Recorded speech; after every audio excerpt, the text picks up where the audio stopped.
Glad to have you join us on this latest edition of Daily Politics. On this program, we give in-depth analysis of trending political events and review critical government policies. I'm Hamza Idris. According to the World Food Programme, 30.6 million Nigerians are facing acute food insecurity, with about 37% of the country's population living below the poverty line. This food shortage is compounded by the removal of fuel subsidy, leading to significant surge in transport fares. Further exacerbating the situation is the devaluation of the naira. The agricultural sector is overburdened by high cost of fertilizer and farm inputs, and these have dated investments and increased operational costs. The end result is skyrocketing food prices. For instance, in 2024, the price of a 100 kg bag of maize has more than doubled, surpassing a staggering 100,000 naira. But the recent federal government intervention has crashed the price to below 30,000 naira in some parts of the country. However, farmers are now objecting to the federal government's approach in tackling food inflation. And on Daily Politics tonight, we ask the big question: what is the implication of the government's latest moves to further crash food prices? Well, let's welcome our guest to help us dissect these issues. Here in the studio, we have the National President of the All Farmers Association of Nigeria, AFAN, Architect Kabir Ibrahim. Welcome to the program. Thank you very much. Thank you for having me. And hopefully we will be joined virtually by Dr. Vincent Nwanma, the Secretary of the Daily Trust Board Economists. We hope that he will join us from Lagos. You are once again welcome to the studio. Thank you very much for having me. Yes, but before the conversation commences, here are some tidbits. The federal government has assured Nigerians that they will soon have access to a 24-hour electricity supply. Minister of Power, Adelabu, who stated this in Abuja during the inauguration of 2 blocks housing 5 training workshops and a 104-room hostel at the National Power Training Institute of Nigeria, NAPTIN, noted that Nigeria is on the road to sustainability in the power sector. And elsewhere, the Ogun State government has appointed 1,200 political assistants to serve as change agents and enhance civic engagement across the state. The governor, in a statement issued in Abeokuta by his special advisor on media and strategy, Kayode Akimade, says this is in fulfillment of his commitment towards deepening democratic participation and broadening access to dividends of democracy. Akimade also described the move as a strategic effort to strengthen democratic governance across all nooks and crannies of the state. And viewers, you will also have the opportunity to contribute, to give your own take on the topic of discussion when we open the telephone line in the course of the program. Once again, Architect, welcome to our program. Thank you very much for having me. And I use this opportunity to also welcome our Zoom guest, Dr. Vincent Nwanma, a member of the Daily Trust Board of Economists, who joins us virtually from Lagos. Dr. Vincent, welcome to the program. Hello, Dr. Vincent. Yes, I think they're trying to fix the connectivity. Yeah, Architect, as usual with our program, you know, of course, this issue of crashing food program, you know, the debate has been ongoing for the past 2 or 3 days, but because of the interest, we said we'll bring you to the studio to shed light on some of these issues. But as I said, you have had 2 tidbits, because they are issues of the moment. Because when you check the social media, you will see people commenting left, right, and center. Of course, I don't know whether you are a politician, but I know you are a farmer in his own right and an architect. But what will you say? Because the minister, you heard him saying that very soon Nigerians will start celebrating electricity supply. Do you trust him? Well, even if I don't trust him, time will tell. We will see whatever he has said, and then we will now give our verdict. But the thing is that over a long period of time, there are many issues around power supply. Transmission, they say, is difficult thing because the carriers are not all over. I don't know what magic they will do to rectify all that in the short time he's talking about, but it's good to be ambitious. And I think that this is work in progress. So if it happens, I think he will be commended for it. If it doesn't happen, probably he will then offer explanations as to why it didn't happen. But as we speak, there are parts of the country, of course, it has been restored in Abuja and environs. We had power grid collapse about 30 hours ago, and the whole of the country, This is the irony, the basis of my doubts as to what he said happening.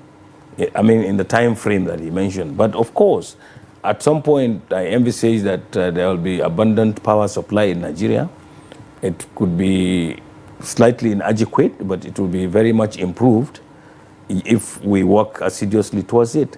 But to give a timeline based on all the cross-cutting issues that have to be addressed, I have my doubts. But I hope that it works because it is good for Nigeria, it is good for the farmers, because then with steady power supply, there will be processing, value addition. And what we produce now, we will have a premium in the value-added processes. And that value addition will only materialize if you have a steady energy supply.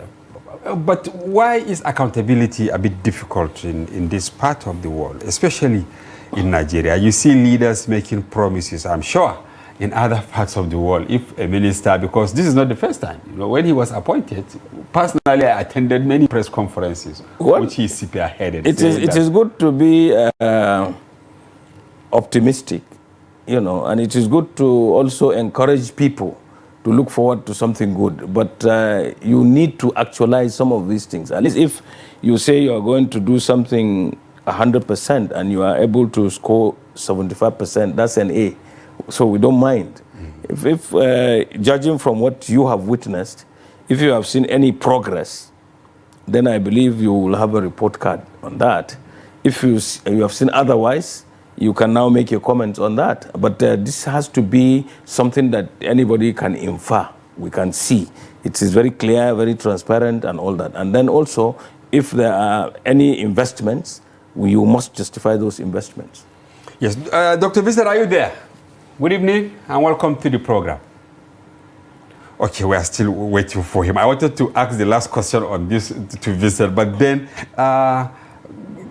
do you think, because it's really funny, that maybe before the next round of election, because we have videos going around, even the president himself promising that, okay, if you didn't get light during my first round, don't vote for me.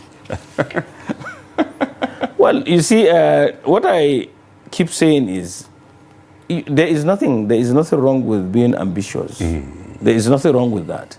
And the only thing that I want you to note very carefully is that the issue of power supply and all that, I believe rests with the minister. The provided that the funds needed are given and on time. Now, the president will have to ask his minister, why are we not there, considering the funds we gave? But if you don't give adequate funds, for instance, the minister can say, yes, I would have done this, but funding. But you can see they are actually tactical, not talking about funding now, because, this band A, band B, or whatever, people are paying through the announcements, so they tend to be very careful in saying that we need more money. Of course, we hear them. No, but you see, if you look at other countries, people pay for power. When they get value for it. Yes. If you utilize it, you pay for it. And then, since they have meters now, those meters will only read your consumption. So if there are tariffs and you belong to an industrial area, for instance, or a luxury area, maybe hotels and all that, where you will not say there is no light, nobody will visit them. If people pay through their noses to have that, that's okay, because as far as we are concerned, they are making money, and then the people who patronize them will have to pay for that. Yeah. But if you look at the industry in Nigeria that will catapult the country's economic growth, if it is not provided with enough energy, it will not work sufficiently to give the optimum push for the economy to grow. And that is very important. And this is why, even as a farmer, I look upon power supply or steady energy as very, very important for development, because we need to have cold storages, we need to have power to process the value addition that we're talking about, and then to do agribusiness, we need that power. Because if you have like 10 tons of chicken kept in your cold room and the lights go off, you will have to buy diesel, and diesel is very costly. And at the end of the day, the 10 tons will amount to nothing, because all the money, the so-called profit, will go into the purchase of diesel and all that. So that business will crash. And that is very sad. And a lot of these things that cost money, for instance, if you look at milled rice, when the miller has to provide his own energy, it will then of course he has to add it up. He's a business person. Very serious. Okay, Dr. Vincent, welcome to the program. Thank you, sir. Can you hear me now? Very well, yes. Of course, are you able to hear me? Here, the national president of the All Farmers Association, he dwelled on the promise by the Minister of Power that Nigerians will soon enjoy uninterrupted electricity. Of course, our main topic of discussion is the crashing of food prices as promised by the Minister of Agriculture. But I want you to say a word or two on our second tidbit before we dwell on our major topic. That, you know, you are in Lagos right now, but next to you in Ogun State, the governor today appointed 1,200 people that he called political assistants. He picked, you know, 5 from each ward in the state. Is this a decision in the right direction?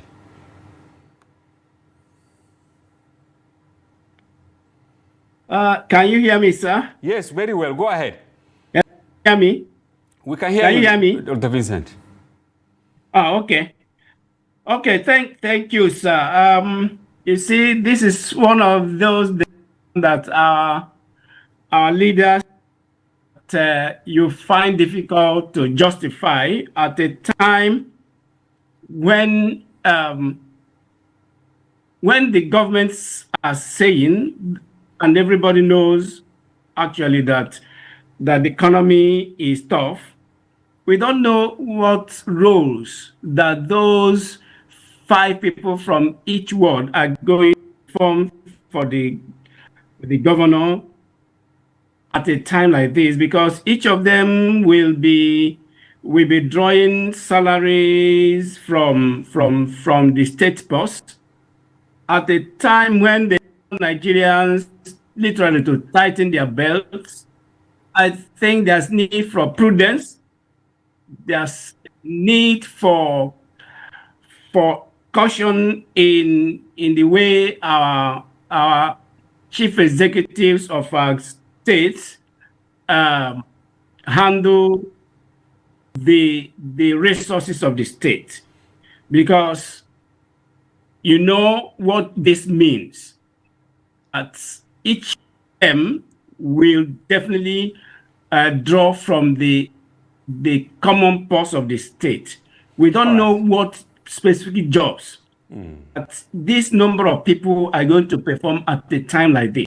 All right, thank you, Dr. Vincent. Yes, the leaders of our states should look back and take a critical look of their stewardship of this their states. All right, because yes, they are appointed. I don't know whether you attempted to say a word or two on this appointment, just in 1 minute, so that we can now start. I believe, you know, in politics, you appease certain people and sensibilities. So probably this is why, because apparently they are not necessarily skilled people. So they may not draw much salary, but it's appeasement money that they would be on illusion or in an illusion that they are employed. But whether they are gainfully employed is very important. All right, now back to our main topic of discussion. What do you make from this crashing of food prices as announced by the Minister of Agriculture? Well, you see, it's two-pronged and multifaceted. You see, the speech that I saw, the minister was dwelling on high costs accruing because of high transportation costs. That if you make transport costs to be low, the prices of food items that are not sold at the farm gate but sold at the place of need will come down because you incur less expenses in taking them to the market. But generally, you know, the topic generated a lot of discourse. And even the first I saw made me to look at the situation as very dire for the farmer. But mind you, there is no farmer that produces everything that he or she wants.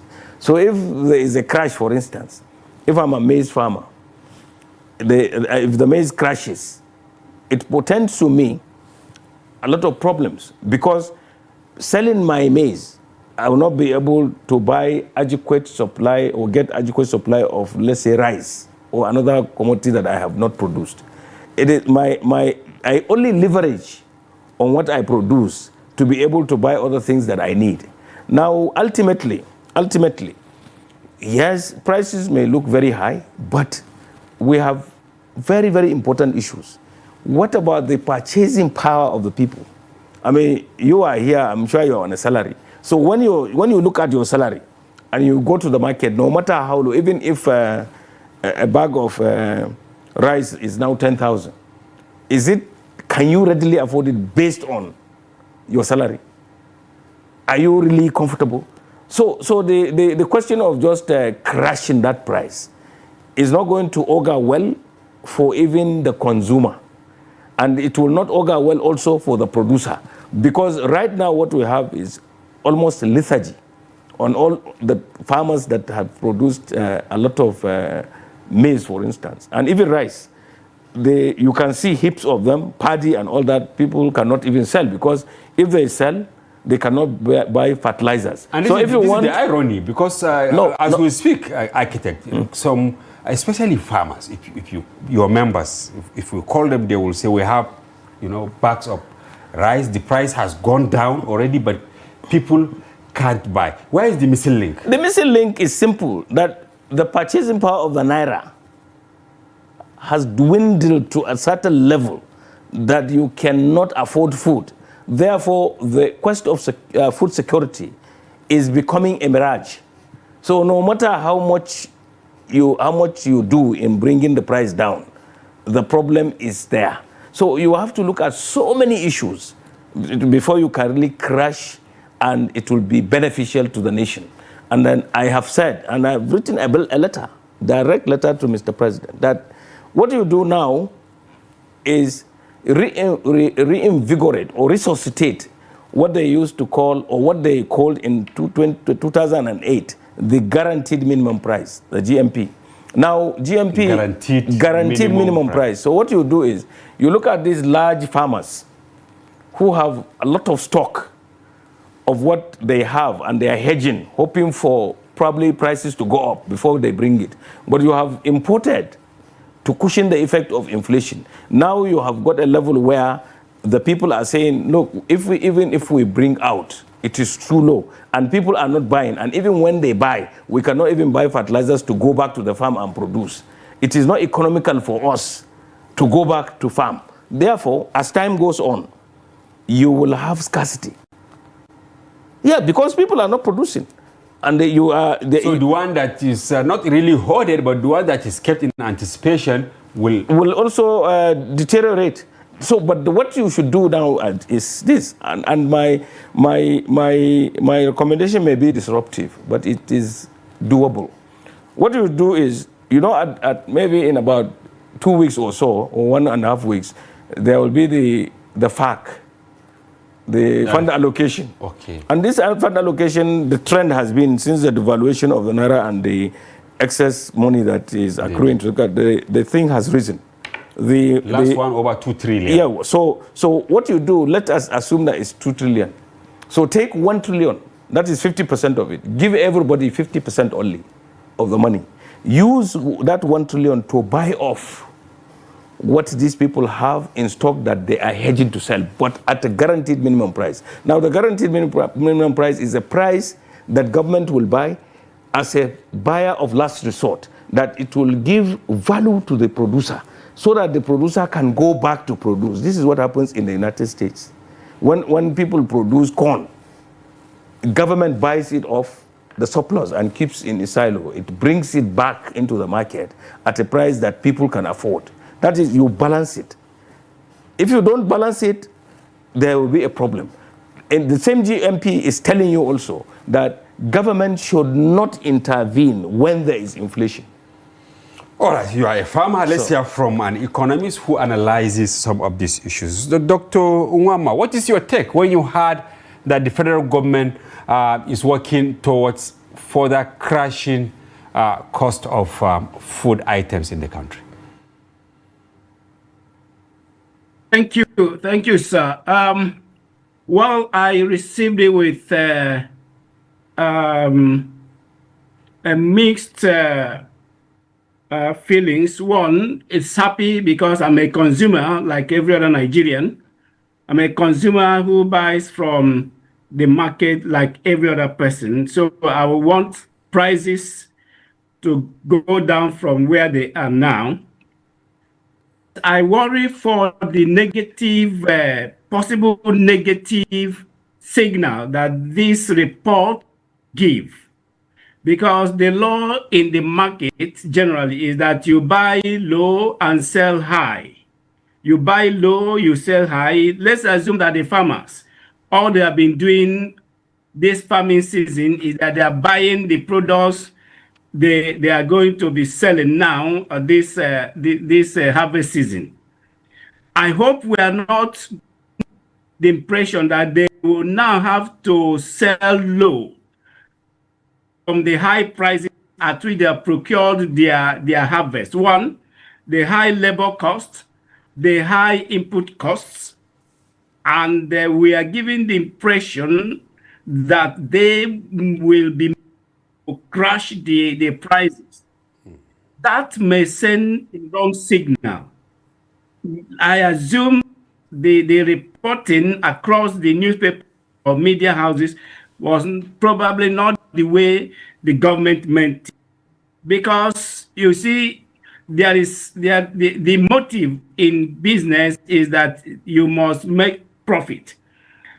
If you now those who use, or if they are forced or they are asked to sell or made to sell at lower prices than the cost at which they produce their products, that will be a very strong disincentive in the system, and it may impact the subsequent season. For instance, next year, some farmers may reconsider their participation in farming. So I believe this is a good intention for government. Government wants prices to fall like every other Nigerian, but we should not go about it the wrong way. You know, we should not give the impression that we want to run a command economy. A command economy will not augur well for the system because it will lead to a disincentive that will discourage people from producing. We all are involved in this. The government should be encouraged to seek a holistic approach to the current high prices, high cost of things in the economy. Not that the producers have been allowed to procure materials at high prices, at high costs, and when it comes to selling, they are made to sell at a lower price. That's what the impression that the word crush or crash prices will give. But let me assume, like most other people, that is not the correct way. So let's encourage the government to seek better ways to level further the current high price of prices of food items. But let me say also that it's also good that the government is admitting that the current price of food items does not correspond in a way with the figures we are getting in terms of inflation. I think this is a simple way of admitting that the reduction in inflation figures must correspond with the prices All right, in Dr. Vincent, the yes, market. I will still come back to you. And it's a policy issue.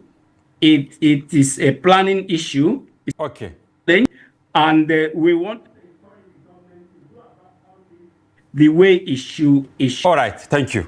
Architect, some people believe that maybe the approach by government was wrong or not well articulated, because of course you have made a prescription for the government to mop up now, maybe as an emergency this thing. But were you carried along at the beginning of the planting season? Because some people believe, assuming government intervened very well in terms of providing subsidized seedlings, subsidized fertilizer, and all that, farmers wouldn't have been crying by now. I will tell you two things.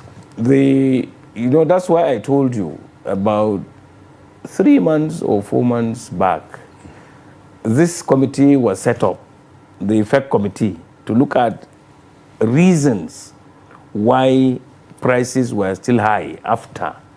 The federal government ran what they call the NAGS AP. It was funded such that 250,000 farmers in 4 competencies, rice, maize, wheat, and probably sorghum or something, in the second phase. In the first phase was just rice and wheat. And the critical mass of our farmers involved in these competencies were supported with inputs. This government? Yes, this government. Ahead of this cropping season? I know. This is like 2 years since they came. Okay. We have had, since they came, this is ongoing. It has been happening. That intervention? Yes, it's there. Even today, I'm sure if you watch TV, you would have seen the governor of Niger State with the same minister of state giving out support to farmers. And they are encouraging them to do production the year round. But what I am saying is this: this support system are targeting maybe 250,000 or even 500,000 or even 1 million farmers. It's like a drop in the ocean, because how many farmers are there in Nigeria? It is when you leave all these things to the federal government, that's where the problem begins. If the federal government cannot and does not have those resources, the subnational governments, including the local governments, have to coalesce, bring all their resources to really invest in agriculture so that there will be food security. It is after getting food security that other things come. If you don't do that, hungry people will never appreciate any good in any sector. I mean, people are hungry. Why are you talking about buying me a car when I don't have food in my house? Why are you talking of building a garage in my house that a car will go in and then I don't have a good room? My bedroom is leaking and all that. So this is exactly what is happening. Now, federal government has been supporting people, but the number of people compared to the number of farmers in this country and the other competencies that are not selected, the disparity is so much that it's like a drop in the ocean. This thing has happened, but you don't know about it. But I am telling you that I know. Even today, if you look... As you said. There was, it's real. The governor of Niger State, for instance, Bago, is called a farmer governor. And I have escorted Mr. President with many others to the launch of his mechanization program. Everybody saw what the things he brought. But have they put them to use? Of course, they gave some. In fact, let me tell you, even AFAN has an MOU with the Niger Foods. That is the association you lead. Yes. But I am telling you that it takes all the governors of this country, all the local government areas, to come together and pool resources and invest in agriculture. And that's why I proposed that for 1 month, the allocation that goes to some of these governors who build flyovers and build roads and all that and put security lights or street lights, let them put all this money in agriculture first. Because the people, yes, because the people are not, I mean, what are you doing when you are driving your last car that, I mean, that cannot, you can't fuel because of the price of fuel and all that. So let there be food first. Then you start talking about those things. And to most Nigerians, having more than one car or two cars or even having a dozen of them is a status symbol. If you go to London, Greater London, does anybody have space to even park more than two cars? So the vogue here that somebody will buy 20, 30 cars, I mean, it's archaic, it's foolish, and it's wasteful. So people should learn that first things first, you must have good food, you must have balanced food, you must have nutritiously balanced food for your children to have the requisite brain power to be able to think from outside the box to make the country better. And you know, I'm old, and I'm an old person now. What do I need, you know, luxury things for? It's just a farm. Okay. So, Dr. Vincent, you are in Lagos, as I said earlier, but this morning, the Minister of Agriculture, Abukari, he said that the borders that were opened as a stopgap measure have been sealed now, and there is hope that farmers will begin to see some value to their produce. Have you noticed that no more, I mean, foreign rice, wheat, and all others coming in from Benin?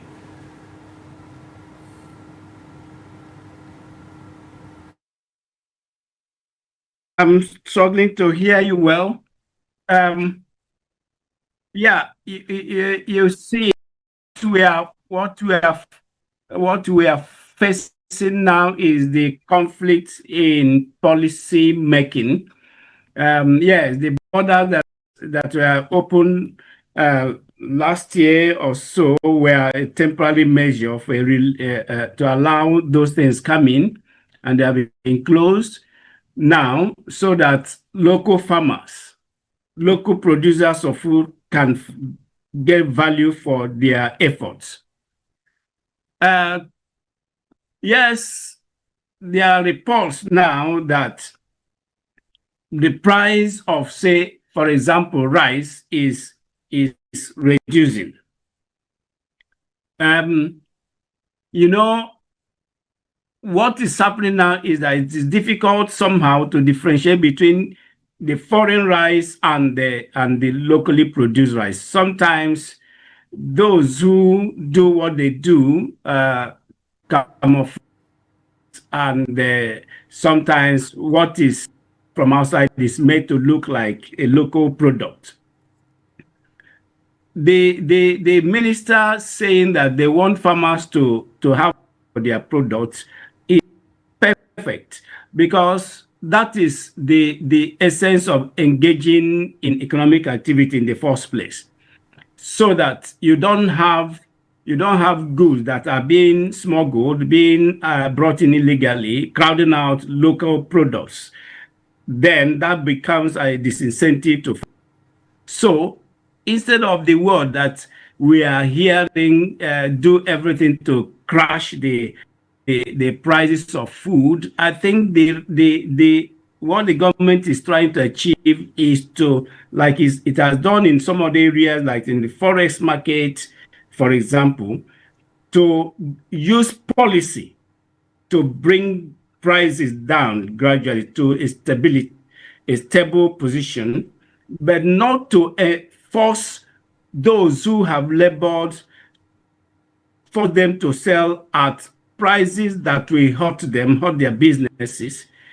Government can and will, using policy, by way of policies, bring down prices to gradually to adjust, just as we have been able to do in stabilizing the foreign exchange market. Government can. It's a matter of choice. What we are dealing with, as I said earlier, is there's when you are juggling with economic policy, there are conflicts. you achieve one at the expense of the other until you manage them correctly, and then you'll be able to land the economy or that sector, gradually their stability. I think that's what we should worry about now. We cannot continue to depend on foreign or imported food.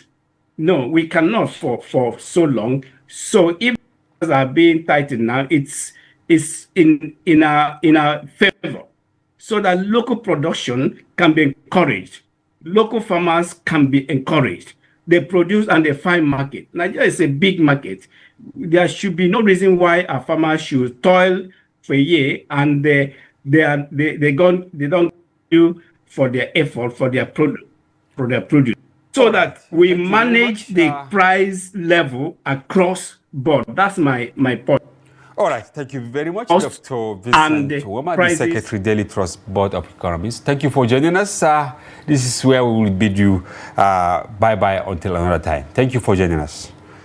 Yes, back in the studio here, I'm still with Dr. Architect Kabir Ibrahim, National President of the All Farmers Association of Nigeria. Before we open the telephone line, I want you to shed more light as to whether, in the first instance, the opening of Nigeria's borders, whether it paid off or it actually set the hands of clock back. You see, sometimes the way we talk about these things really misguide and misinform people. Okay.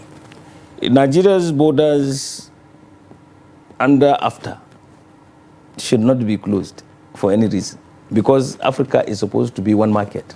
In line with AFDA. We just came back from Senegal, Dakar, doing the Africa Food System Summit, and we were marketing Nigeria, that other countries should come to Nigeria and buy our products because we are going to start a lot of processing, a lot of things from what we produce, and therefore the market, since it's one, people can come into Nigeria to buy. But when you told them, is it a dummy or is the reality? No, but that is reality, because you see, while we are focused on crashing food price and all that, nobody has said that there are other windows to help make it easier for the farmer also, but they are work in progress. I will give you one instance now. We are now working on the soil health card for farmers. Now, essentially, what it means is that we will start producing crop-specific and soil-specific fertilizers, so that you don't buy generic fertilizer, put a lot of money, like 60,000 to buy NPK 2010. Probably you only need one of those items in one soil. Kind of crop. Yes. You will buy less. You spend less on the fertilizer. You will enrich the soil with that which it doesn't have. So you see, you are not buying, because all others that it has, they are now wasted. We are working on that, and it will be launched on 13th of October. Who will produce it? The card? Yeah, even the fertilizer. No. Listen to me. Now we have blending plants. Some of them are idle right now because the farmers cannot afford what they produce, and many of them borrowed from the bank. The fertilizers are there, but farmers cannot afford them. So it is not in their interest to keep having that stock. It is for them now to start blending what will be bought. So it's a win-win situation. They will be in business producing this specific thing, and the farmers will be able to afford that. That is work in progress, is going on. And there are many other windows. If you look at this transportation and all that, if you look at what the man said, the power man said, they are all work in progress. But the only thing is that because of what we are used to, that some people will come and say this and it doesn't work, we tend not to trust what government says. And this has happened because there had been many failures. Now, what we should do, and in the next 2 years, what this government should do, is to take any policy and follow it through and make sure that it is implemented. We have so many policies, but the policies are not properly implemented, that's why we are where we are. But I am the president of Nigeria Agribusiness Group. We have what we call the Policy Implementation Analysis Fund. We have looked at 2 policies already. I mean, 3. The policy on tomato, the policy on dairy, and the policy on standardization. That what you produce here should not be rejected when you export it. You should do good agricultural practice to produce, let's say, sesame.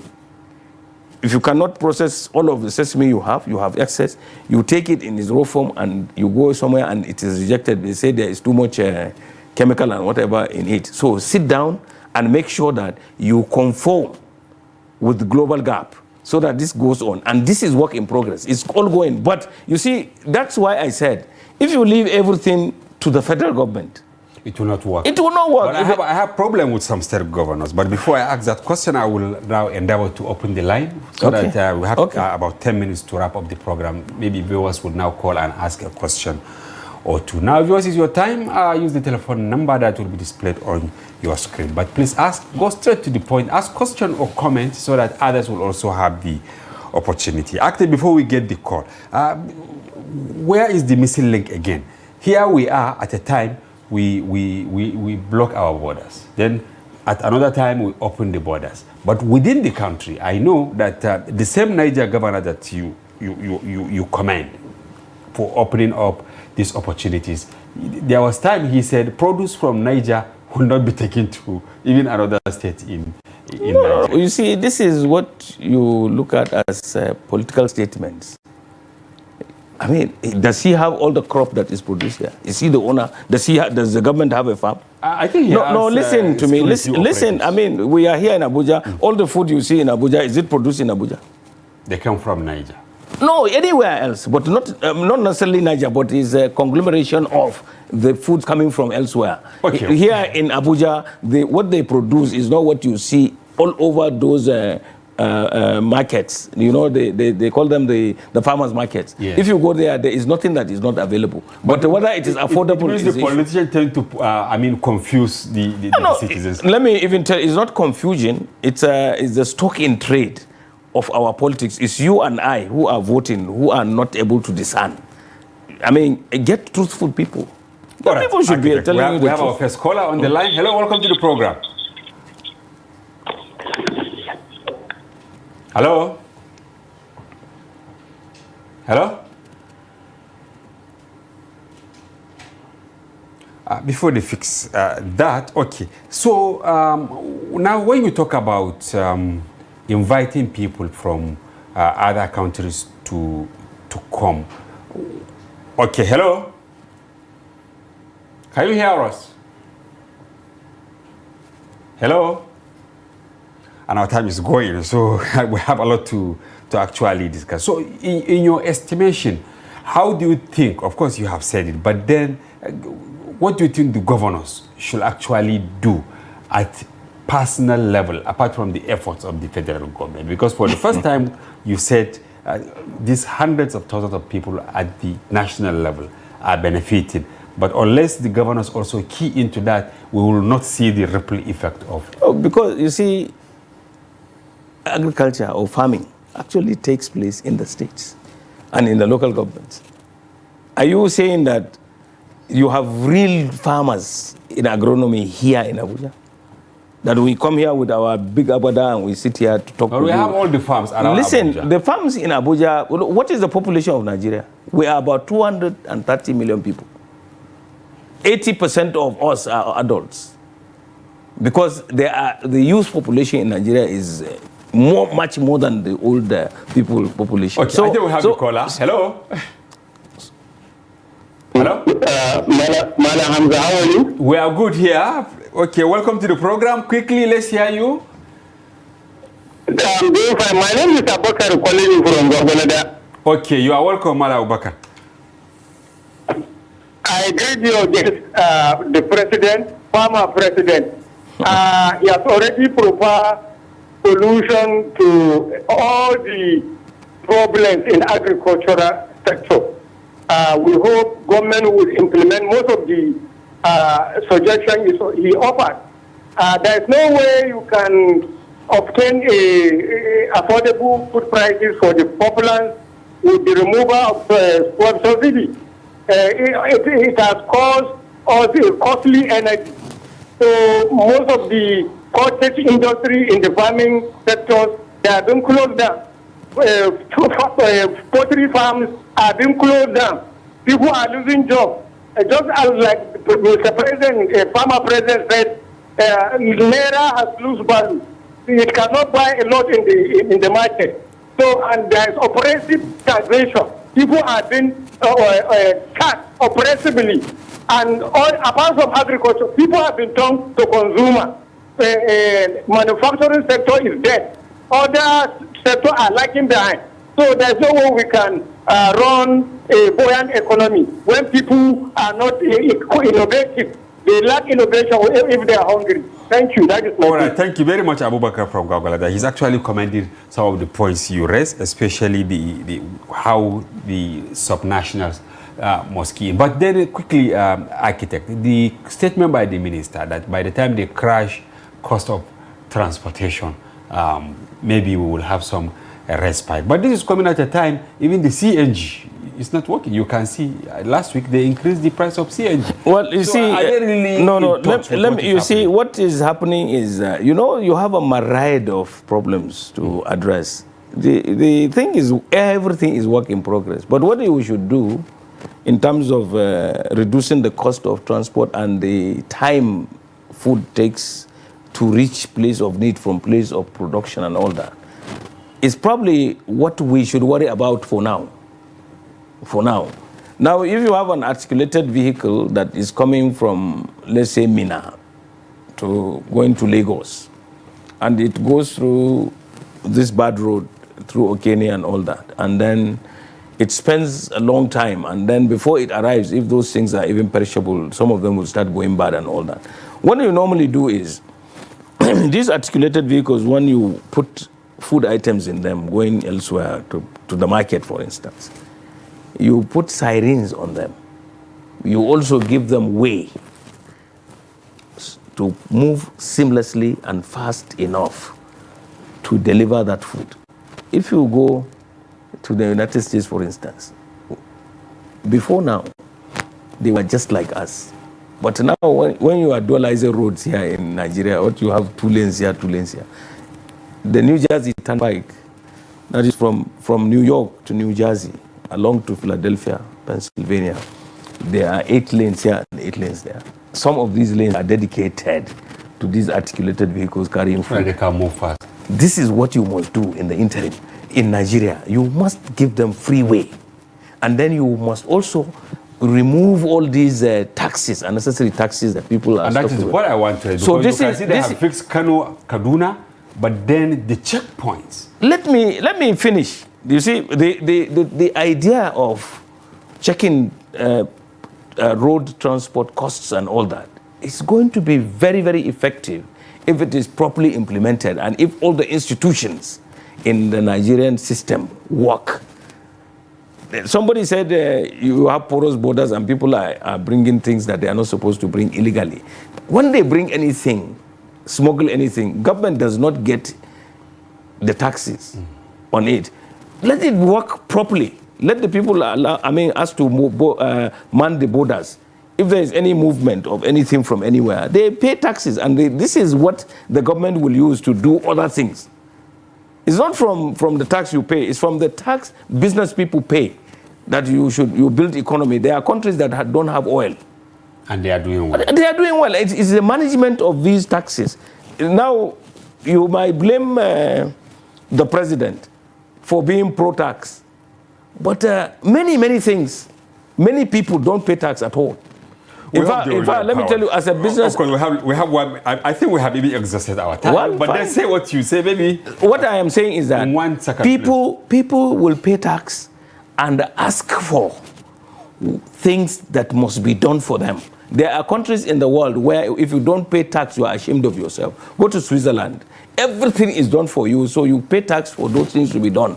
If you are caught not paying tax, you will even kill yourself. Because it's shame. Because it's a shameful thing. We hope we So, get there, this is architect. Thank you very much. I wish we have more time. So many things to discuss, but then time not on our side. Thank you very much for... You're welcome. Thank you for having me. Viewers, this is Architect Kabir Ibrahim, National President of the All Farmers Association of Nigeria. Earlier, we had Dr. Vincent Nwanma, the Secretary of the Daily Trust Board of Economists.